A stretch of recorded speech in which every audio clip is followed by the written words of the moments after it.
ناظرین السلام علیکم. مدرز آف معصومین سیریز میں ہم ایک بار پھر ایک بہترین والدہ کا ذکر لے کر آئے ہیں کہ جو کہ کوئی عام انسان کی والدہ نہیں ہے, ایک معصوم کی والدہ ہے.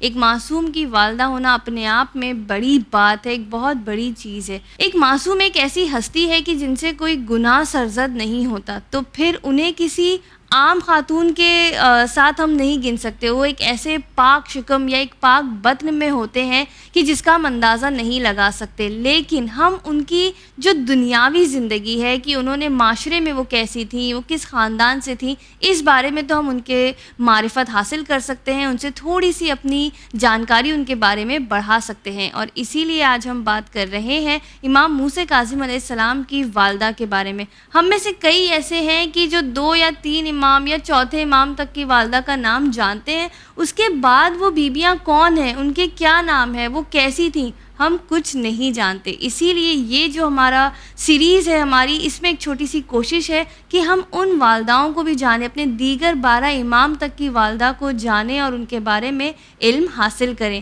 ایک بار پھر اس میں ہمارا ساتھ دے رہی ہیں ذاکرہ اعظمی زہرا رضوی. السلام علیکم آپا. وعلیکم السلام ورحمۃ اللہ وبرکاتہ. آپا پچھلی بار ہم نے امام جعفر صادق علیہ السلام کی والدہ کے بارے میں بات کی, اور یقین مانے کہ ان کے صرف نام کے علاوہ اور اتنی کوئی ڈیٹیلز ہم نہیں جانتے تھے, لیکن آپ سے یہ ایپیسوڈ کرنے کے بعد, گفتگو کرنے کے بعد بہت زیادہ ان کے بارے میں ہمیں معرفت ہوئی, ان کے بارے میں پتہ چلا, جو خوشی ہوئی. اور آپ کا شکریہ کہ آپ ہمیں یہ ایپیسوڈ میں ہم آپ کو تکلیف دیتے ہیں اور آپ آ جاتی ہیں ہماری مدد کرتی, کیونکہ دیکھیے آپ کبھی ہم اٹھا کے بکس پڑھتے نہیں ہیں کہ ہم ان کے بارے میں پڑھیں, ریڈ کریں, لیکن آپ لوگ وہ ہستی ہوتے ہیں جو آپ سے سوال پوچھ لیا جاتا ہے اور ہم لوگوں کو جواب مل جایا کرتے ہیں. تو چلیے ایک بار پھر ہم شروع کرتے ہیں. آج ہم امام موسیٰ کاظم علیہ السلام کی والدہ کا ذکر کریں گے. تو یہ کون تھی یہ خاتون, اور آپ کا کیا نام تھا, کس خاندان سے تعلق رکھتی تھیں, پلیز اس کے بارے میں بتائیے. اعوذ باللہ من الشیطان اللعین الرجیم. بسم اللہ الرحمن الرحیم. اور بے شک یہ خوش نصیبی ہے خواہر میری بھی کہ ایسی عظیم ہستیوں کا ذکر کرنے کا موقع ملا, اور چینل ون کی یہ بہترین کوشش ہے کہ یہ بالکل آپ نے صحیح فرمایا کہ اکثر و بیشتر انسان اپنی مصروفیات کے ماتحت یہ کہہ دیا کرتا ہے کہ اتنا وقت نہیں کیسے پتہ کریں, لیکن چینل ون کی اس کوشش کے ذریعے کچھ ہی لمحات میں, کچھ منٹس انسان کو اپنے جو ہے لگانے, اور اس کے بعد اس کی معرفت میں اضافہ ہوتا ہے, وہ کچھ بہتر اور زیادہ جان سکتا ہے ان عظیم ہستیوں کے بارے میں کہ یقیناً ان معصوم ہستیوں کی جو والدہ رہیں ان کا کیا مقام رہا, ان کی کیا منزلت تھی, علمی مقام کیا تھا, ان کا کردار کیسا تھا. یقیناً ان چیزوں کے بارے میں بھی جاننا ضروری, اور بے شک یہ چینل کے ذریعے سے یہ معرفت لوگوں تک پہنچ بھی رہی ہے. اور یقیناً جو سوال آپ کا ہے کہ ہمارے 7ویں امام موسیٰ کاظم علیہ السلام کی والدہ کون تھی, تو آپ کا اسم گرامی جناب حمیدہ خاتون ہیں. اس سے پہلے کہ کچھ اور باتیں آپ کے متعلق میں پیش کروں, ایک اہم بات کا ذکر کرنا چاہوں گی کہ یہاں پر آ کر ایک نیا سلسلہ شروع ہو رہا ہے. وہ سلسلہ کیا ہے کہ امام موسیٰ کاظم علیہ السلام کی والدہ جناب حمیدہ خاتون ہیں. آپ سے پہلے اب تک کے جو امام کی والدہ کا بھی ذکر ہوا ہے, وہ جتنی خواتین تھیں وہ یا تو سید تھیں, سید گھرانے سے تھیں, یا پھر بادشاہوں کے گھرانے سے اس طرح سے تعلق رکھتی تھیں. لیکن اب یہاں سے ایک سلسلہ شروع ہو رہا ہے کنیزوں کا اہل بیت اطہار کے گھر میں شامل اور داخل ہونے کا. یعنی امام موسیٰ کاظم علیہ السلام سے آگے جو ائمہ ہیں ان کی مائیں زیادہ تر ہم دیکھیں تو وہ کنیزیں تھیں, اور جو ایک بہترین یوں کہیں کہ معرفت کو حاصل کیا, اور پھر اس طرح سے ایک بہترین مثال زمانے کے سامنے پیش کی ہے. تو یہ ایک چینج آ رہا ہے یہاں پر, ایک تبدیلی نئی, جو کہ امام موسیٰ کاظم علیہ السلام کی والدہ کے ذریعے سے اب آغاز یہاں سے اس طرح سے ہو رہا ہے. آپ کا تعلق افریقہ سے تھا, اور بھی کچھ مقامات کا ذکر ملتا ہے, کچھ اور بھی جگہوں کے نام روایت میں لیے گئے ہیں, یا بربر کا ذکر ملتا ہے کہ وہاں سے آپ کا تعلق تھا. اور آپ کو کے بارے میں پوری ایک داستان بھی موجود ہے جس کا ذکر آپ کے سامنے پیش کروں گی. لیکن اس سے پہلے اس بات کا ذکر کرتی چلوں کہ بی بی مطلب اگر بطور کنیز آئیں تو پہلے یہ کلیئر ہونا چاہیے کہ یہ ذہن میں نہ آ جائے کہ اچھا کنیز تھیں تو مقام و منزلت میں کچھ کمی ہوگی. تو اس کے لیے دلیل کے طور پر میں معصوم کی ایک حدیث کا ذکر کر دوں کہ خود 7ویں امام موسیٰ کاظم علیہ السلام نے فرمایا کہ کنیزوں کو شریک حیات بناؤ, ان میں ایسی عقل و ذہانت ہوتی ہے کہ جو بہت سی آزاد عورتوں میں نہیں پائی جاتی ہے. یعنی ہم ان کو معمولی نہ سمجھیں کہ ان میں اس طرح کی باتیں ہوں گی یا معمولی ہوں گی یا کنیز ہوں گی، کیونکہ ہم کنیز کا ایک ہمارے ذہن میں جو ایک پکچر کریٹ ہوتی ہے وہ کچھ اور ہوتی ہے، لیکن یہاں پر کچھ اور ہی معاملہ ہے. امام نے اس دلیل کے ذریعے، حدیث کے ذریعے دلیل کو پیش کر دیا ہے. اور دوسری بات کی کنیز بن کر آئیں بھی، لیکن جب اس اہل بیت کے عصمت و طہارت کے گھرانے میں داخل ہوتی ہیں تو اس کے بعد معصوم کے زیر سایہ رہیں. وہاں سے علم و تقوی، معرفت، پرہیزگاری میں اور زیادہ اضافہ ہوتا رہا آپ کے. اور خود امام جعفر صادق علیہ السلام یعنی آپ کے جو شوہر تھے، بی بی حمیدہ خاتون کے شوہر، وہ خود فرماتے ہیں کہ حمیدہ تمام گندگیوں سے پاک ہیں جس طرح کھرا سونا. یعنی جس میں کوئی ملاوٹ نہ ہو، شوہر ایک دم پیور گولڈ. کے بارے میں یہ کہے تو کتنی بڑی بات ہے. بہت بڑی بات ہے کہ امام فرماتے ہیں کہ حمیدہ تمام گندگیوں سے پاک ہیں اس طرح سے کہ جس طرح کھرا سونا ایک دم پیور گولڈ ہوتا ہے. اور فرشتے ان کی حفاظت، یہ جملہ بھی واضح کر دیا امام نے کہ لوگ کو یہ نہ سوچے کہ کنیز تھیں تو کہاں سے چلی ہوں گی، کس طرح سفر کیا ہوگا، کس سے ملی ہوں گی پھر پہنچی. تو امام نے یہ جملہ بھی واضح کر دیا، جملے سے بات کو واضح کر دیا کہ فرشتے ہمیشہ ان کی حفاظت کرتے رہے یہاں تک کہ وہ ہم تک پہنچی. یہ اللہ کا کرم ہے مجھ پر اور میرے بعد کے حجت خدا پر.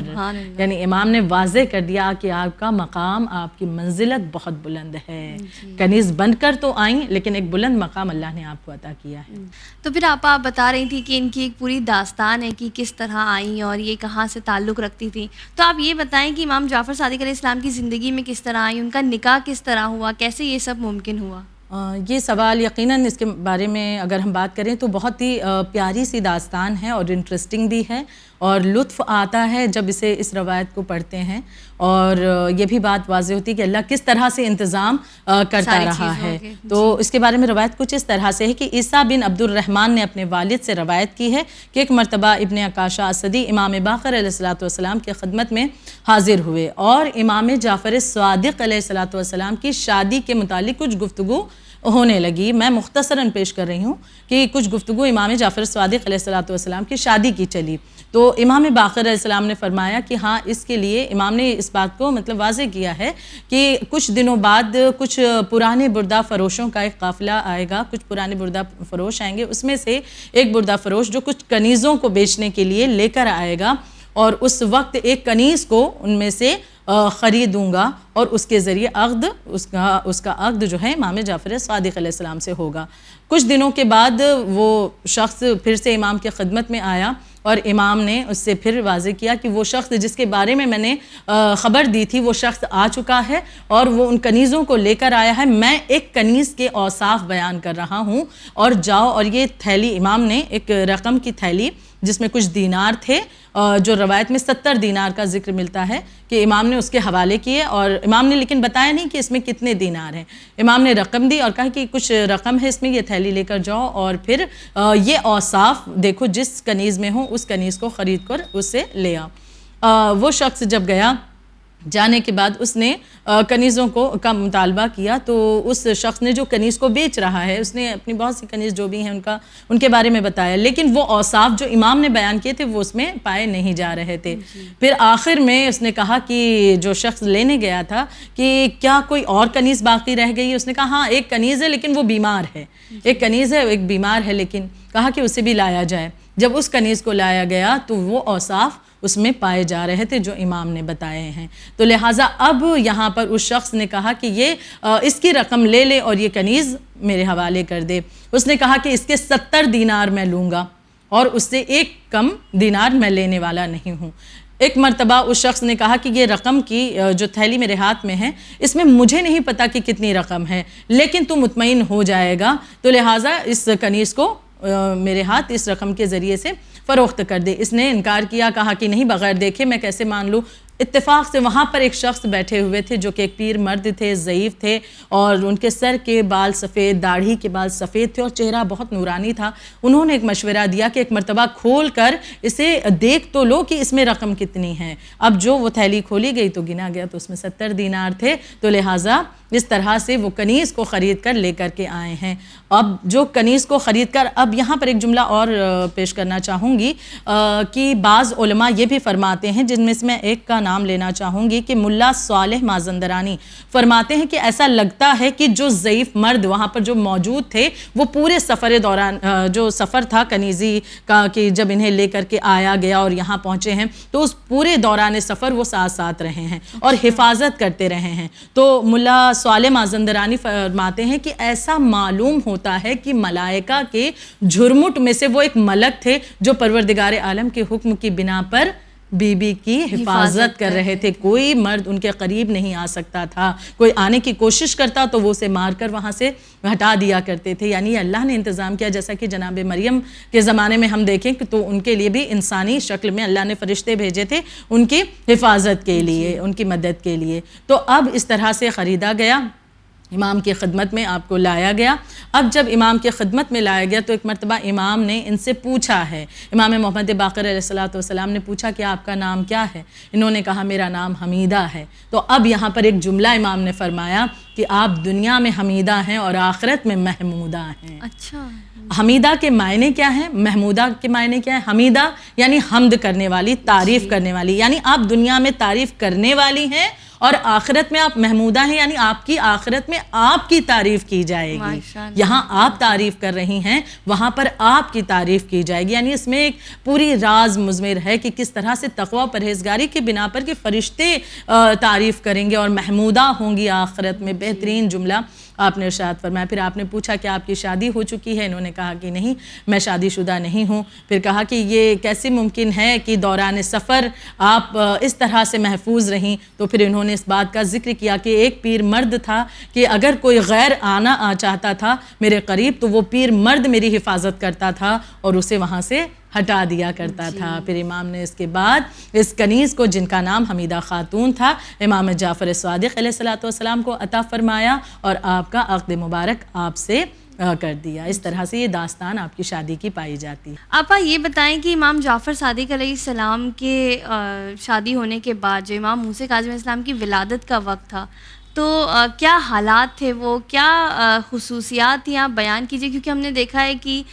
ہر ایک معصوم کے وقت کچھ ایسے حالات ہوتے ہیں, کچھ خاص شرف ہوتا ہے جو بیویوں کو ملتا ہے. جی, تو کیا کوئی امام موسیٰ کاظم علیہ السلام کی ولادت کے بارے میں ایسا ملتا ہے, ان کی ولادت کے سلسلے میں ان کی فضیلت کیا ملتی ہے؟ جی, اگر ہم امام کی ولادت کے اعتبار سے دیکھیں تو جہاں پر ابھی ہم نے جانا کہ امام جعفر صادق علیہ السلام اور بی بی حمیدہ خاتون کا عقد ہوا اور جس کا ایک بہترین نتیجہ امام موسیٰ کاظم علیہ السلام تھے. اور آپ کی ولادت کے اعتبار سے ایک بات کا ذکر کرنا چاہوں گی کہ یعنی آپ کی والدہ گرامی کتنی مقدس تھیں, کتنی پاک تھیں اور کتنی زیادہ انہیں مطلب خدا کے اس دین سے محبت تھی. اور ان تمام چیزوں کے متعلق اور خود امام کی والدہ ہونے والی ہیں تو یقیناً یہ تمام چیزیں کہ ہم دیکھتے ہیں کہ جب امام شکم مادر میں تھے اور سفر حج کا موقع آیا تو آپ اپنے شوہر کے ساتھ ساتھ اس سفر حج پر گئی ہیں. جی, اور جبکہ حاملہ تھیں, پریگننٹ تھیں, اس کے باوجود بھی اس سفر حج پر گئی ہیں. اور جب اس سفر سے پلٹ رہی تھیں تو مکہ اور مدینہ کے درمیان میں ایک جگہ ہے ابوا, اس مقام پر امام موسیٰ کاظم علیہ السلام کی ولادت ہوئی ہے. اب یہاں پر جو بات قابل غور ہے وہ یہ ہے کہ جب عورت حاملہ ہوتی ہے, پریگننٹ ہوتی ہے, تو اکثر ہم نے دیکھا ہے کہ اس طرح کا موقع اگر ملے حج پر جانے کا تو یہ کہہ دیا جاتا ہے, ملتوی کر دیا جاتا ہے, ٹھیک ہے اگلے سال چلے جائیں گے, ابھی تو حاملہ ہے, ابھی بہت مشکل عبادت جو ہوتی ہے. جبکہ آج خواہر وسائل موجود ہیں, ہمارے لیے ایزی ہو گیا, آسان ہے. انسان پہلے کی طرح نہیں, بلکہ اس دور میں اگر ہم دیکھیں تو جو بی بی نے ایسے حالت میں بھی سفر کیا ہے, 500 کلومیٹر کا سفر ہوتا تھا تقریباً تھا, اور وہ بھی اونٹوں پر کیا جاتا تھا. اور اونٹ کی رفتار کتنی ہم دیکھتے ہیں کہ کتنی کم ہوتی ہے, تو اونٹوں پر سفر کیا جانا 500 کلومیٹر معنی رکھتا ہے تقریباً. اور اس کے باوجود بھی اس سفر کے لیے آمادہ تھیں. یعنی اس بات کو واضح کرتا ہے کہ اس گھر میں جو داخل ہوئی ہیں خواتین زوجہ بن کر کے, اگر وہ تقوی کی منزل پر رہی ہیں تو انہوں نے اپنے شوہر کے ساتھ ساتھ اس دین کے قوانین کو اس طرح سے فالو کیا ہے. یعنی خود بھی ان میں ایک جذبہ, ایک جوش پایا جاتا تھا کہ اس طرح سے وہ دین کے معاملات کو زیادہ سے زیادہ انجام دیتی رہیں. یہاں تک کہ پایا جاتا ہے کہ پھر مقام ابوا میں امام موسیٰ کاظم علیہ السلام کی ولادت ہوتی ہے.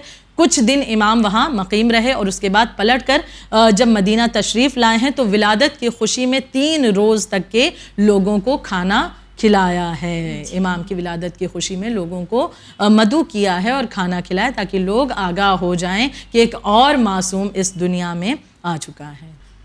جی ماشاءاللہ بہت خوب آپا. اس کے بعد اب یہ بتائیں کہ بی بی کی جو علمی مقام و منزلت تھی وہ کیسی تھی اور کیا بی بی کے بارے میں ہمیں ملتا ہے کہ ان کے علم کی معرفت اتنے سارے معصومین کے بیچ وہ بھی رہیں, 2 معصومین کا دور انہوں نے بھی دیکھا ہو یا زیادہ دیکھا ہو, آپ بہتر بتا سکتی ہیں. جی تو کیسے ان کی علم و معرفت تھا ان کا؟ جی اس اعتبار سے بھی آپ بہت ہی بافضیلت ہیں اور علوی عورتوں میں آپ کا بہت زیادہ احترام بھی کیا جاتا تھا. عصمت و طہارت کے گھر میں جیسے جیسے عمر آپ کی گزر رہی تھی اور جیسے جیسے وقت اور زیادہ آپ کا یہاں پر گزر رہا تھا, آپ کے تقوی میں اتنی ہی زیادہ بلندی آ رہی تھی, علم اور زیادہ آپ کا بڑھ رہا تھا. ظاہر سی بات ہے کہ جتنا وقت ایسے معصوم ہستیوں کے ساتھ آپ کا گزرے گا تو اتنا زیادہ علم میں یقیناً اثرات آئیں گے اور علم میں اور معرفت میں, طہارت میں, پاکیزگی میں, ہر چیز میں بلندی انسان کو حاصل ہوتی جائے گی. تو بی بی کا بھی معاملہ ہم دیکھتے ہیں کہ اس طرح سے آپ کے علمی مقام بھی بلند ہوتا چلا جا رہا تھا. یہی وجہ تھی کہ ہم دیکھتے ہیں کہ امام صادق علیہ السلام نے اپنی زوجہ کی علمی فکری تربیت مطلب خود کی ہے اور بہترین طریقے سے مطلب کی ہے, اور آپ کو اپنا وکیل خاص بنایا تھا. مطلب ایک امام کا وکیل بنانا کسی کو, وہ وکیل کی ذمہ داری بہت زیادہ ہوتی ہے, مطلب ایک معمولی چیز نہیں کہ وکیل بنایا جانا, کیونکہ وکیل کے ذمے جو وکیل امام کا ہوتا ہے اس کے ذمے جو مال ہوتے ہیں, اموال کی جمع آوری کی جو مال ہے اس کو جمع کرنا, پھر اسے تقسیم کرنا, صحیح مستحق تک پہنچانا, پھر دینی مسائل کو لوگوں کے حل کرنا, علمی باتوں کو لوگوں تک پہنچانا, سیاسی پہلو کو بھی دیکھنا, یعنی جو پالیٹکس کے اعتبار سے سیاسی پہلو, ان تمام چیزوں کو بھی دیکھنا, ہر ایک چیز جو ہے ذمہ داری ایک وکیل کی ہوتی ہے. تو آپ امام کی وکیل تھیں, تو ایک سوچی کتنا بڑا مقام رہا ہوگا, یعنی علم کتنا زیادہ آپ کا بلند تھا کہ جس بنا پر آپ کو امام کا وکیل قرار دیا گیا ہے. اور ایسا علم کہ پھر جس کے ذریعے آپ لوگوں میں جاتی تھیں اور عورتوں کو دین کے معاملات سے آگاہ کراتی, انہیں علمی باتیں بتایا کرتی, احکام بتایا کرتی, فقہ بتایا کرتی, ان کے مسائل کو حل کیا کرتی تھیں. یہاں تک کہ جس طرح سے مثال ہم گزشتہ امام جعفر صادق علیہ السلام کی والدہ کی پاتے ہیں, اس طرح سے امام موسیٰ کاظم علیہ السلام کی والدہ بھی لوگوں میں, ضرورت مندوں میں اس اموال کو نہ صرف جمع آوری آپ کی ذمہ داری تھی بلکہ تقسیم بھی کیا کرتی تھی. امام کو ان تمام چیزوں کی پھر خبر دینا, باخبر کرنا, ڈیٹیل دینا, ہر ایک چیز ذمہ داری آپ کی تھی. یعنی کس قدر آپ ذہین بھی تھیں, ذہانت میں بھی, اور علمی اعتبار سے بھی آپ بلند مرتبے پر فائز تھیں کہ جس بنا پر اس عظیم ذمہ داری کو آپ نے بخوبی انجام دیا ہے. آپا یہ سب سن کے اتنی خوشی ہوتی ہے کیونکہ اکثر ایسا ہوتا ہے کہ جو مرد حضرات ہوتے ہیں یہ دنیا کی عورتوں کو تو سمجھدار سمجھتے ہیں لیکن اپنی بیوی کو سب سے کم سمجھتے ہیں کہ اسے کچھ نہیں آتا, اسے کچھ نہیں معلوم ہے, اس طرح سے. لیکن امام وہ ہستی ہیں کہ اپنی بیوی کو اتنی عزت دے رہے ہیں اور بلکہ ایک ذمہ داری دے رہے ہیں کہ نہیں میری جو زوجہ ہے یہ اتنی, اس کا مقام اتنا لیول ہے کہ یہ اس کام کو انجام دے سکے. اور پھر اکثر کئی بار ہسبینڈ وائف کا رشتہ اتنا کلوز ہوتا ہے کہ وہ کہتے ہیں ارے تم کو تو سب سے زیادہ میں ہی جانتا ہوں تم کیسی ہو, لیکن امام ان کے بارے میں کہہ رہے ہیں کہ وہ کھرا سونا ہے. تو مطلب کتنی ان کی گواہی ایک اور یہ آج کے معاشرے کے لیے بھی پیغام جاتا ہے کہ بعض اوقات جو کہ ایک عورت ہے بہت قابلیت رکھتی ہے, علم رکھتی ہے, اسے اگر شوہر تھوڑا سا موقع دے, تھوڑا سپورٹ کرے یا اس کے فیملی ممبرز تھوڑا سا سپورٹ کریں تو وہ ایک عورت بھی واقعاً ایک بہترین علمی مقام کو پہنچ سکتی ہے, اس مقام کو حاصل کر سکتی ہے. لیکن بعض اوقات یہی چیزیں آبسٹیکل بن جاتی ہیں, رکاوٹیں ڈالتی ہیں کہ خود فیملی ممبرز یا شوہر کی طرف سے سپورٹ کا نہ ہونا تو بلکہ ڈسکریج کرتے ہیں کہ کیا ضرورت ہے. لیکن یہ بعض اوقات ہے, لیکن بہت سے ایسے یقیناً مرد حضرات بھی موجود ہیں کہ جو معصوم ہستیوں سے سبق لے کر کے اپنی زوجہ کی قابلیت کو سمجھتے ہیں اور علمی اعتبار سے بس فرق یہ کرنا چاہیے کہ شرعی طریقے جو ہیں ان سے باہر نہ ہوں, یعنی وہ شریعت سے باہر جانے نہ پائے. کچھ ایسا کام نہیں کہ ہاں ہمیں کچھ ایسا ٹیلنٹ ہے جو شریعت کے خلاف ہے اور شوہر پھر اسے سپورٹ کرے, نہیں, بلکہ شرعی اعتبار سے وہ دائرے کے اندر یقیناً اسلامی دائرے میں رہے, اور اس کے بعد شوہر اگر اسے سپورٹ کرتا ہے تو بہترین چیز ہے, یقیناً اس کا اجر و ثواب بھی ہے. اور خود یہ معصومین کی سنت ہے, رسول اللہ سے لے کر ہر امام تک ہم اس بات کو پاتے ہیں, اس مثال کو پاتے ہیں کہ کس طرح سے اپنی زوجہ کو, اپنی بیویوں کو اس طرح سے ہمت دلاتے رہے, حوصلہ دلاتے رہے, ان کی تربیت کرتے رہے ہیں, تب اس طرح کی مثالیں زمانے کے سامنے آتی ہیں. یقیناً اب بی بی حمیدہ خاتون کا اتنا زیادہ علم و مقام تھا, اتنی منزلت تھی, تو ظاہر ہے کہ انہوں نے کئی بار معصومین علیہ السلام سے روایتیں بھی نقل کی ہوں گی. کیا ان کے ذریعے ہمیں کوئی ایسی روایت ملتی ہے کہ جو ہمارے لیے, مسلمانوں کے لیے ایک عظیم پیغام ہو جو ہم تک پہنچنا ضروری ہے؟ جی, اس میں میں آپ کے سامنے ایک اس روایت کا ذکر کروں جسے بی بی حمیدہ خاتون کے ذریعے ہم نے جانا ہے, اور اس میں ایک درمیان میں وہ ایک شخصیت ہیں کہ جو امام جعفر صادق علیہ السلام کے بہترین شاگرد تھے, ابو بصیر جن کا نام تھا, مشہور واقعہ ان کا پایا جاتا ہے. اور اس روایت کے ذریعے ایک بہترین پیغام بھی معاشرے کو جا رہا ہے, ہر دور کے مسلمان کے لیے ایک بہترین پیغام ہے وہ, جو کہ اس اہم چیز کو, جس کا ذکر اس روایت میں آئے گا, اس چیز کو جو معمولی جانتا ہے اس کے لیے, ہر دور کے مسلمان کے لیے پیغام ہے. اور وہ کیا ہے کہ بی بی حمیدہ خاتون روایت کرتی ہیں کہ جب میرے پاس ابو بصیر آئے, ابو بصیر جو کہ شاگرد تھے امام جعفر صادق علیہ السلام کے, اور یہ کب آئے ہیں ابو بصیر کے امام صادق علیہ السلام کی شہادت واقع ہو چکی ہے, آپ کی شہادت کے بعد تسلیت پیش کرنے کے لیے آئے ہیں بی بی حمیدہ خاتون کے پاس, اور بی بی سے کلام کر رہے ہیں اور گفتگو کر رہے ہیں اور تسلیت پیش کی. اور اس کے بعد ایک جملہ کہا کہ بی بی آخری وقت امام کا کیسا رہا, وہ وقت امام کا کیسا تھا, کیا اس وقت میں امام کا کچھ پیغام یا کچھ اس طرح کی باتیں یہ جاننا چاہتے ہیں. بی بی بیان فرماتی ہیں کہ آخری وقت میرے شوہر کا تھا, اور میرے شوہر نے سب اپنے رشتہ داروں کو جمع کرنے کا حکم دیا. لوگ جب جمع ہو گئے اور اس کے بعد امام نے ایک جملہ فرمایا کہ اے لوگوں, میں تمہیں ایک بہترین چیز کے بارے میں بتانا چاہتا ہوں. اور امام نے ایک بہترین بات کو پیش کیا ہے, جس چیز کو آج ہم بہت معمولی اور ہلکا اور لائٹلی لیتے ہیں. امام کا یہ جملہ تھا, بی بی روایت کر رہی ہیں, ابو بصیر سے بیان کر رہی ہیں کہ امام صادق علیہ السلام میرے شوہر نے اپنے آخری وقت میں لوگوں کو جمع کرنے کے بعد جس عظیم چیز کا پیغام دیا وہ یہ تھا کہ اے لوگوں, جو لوگ نماز کو حقیر جانیں ہماری شفاعت ان تک نہیں پہنچ سکتی. یہ آخری وقت کی وصیت بھی ہم کہہ لیں.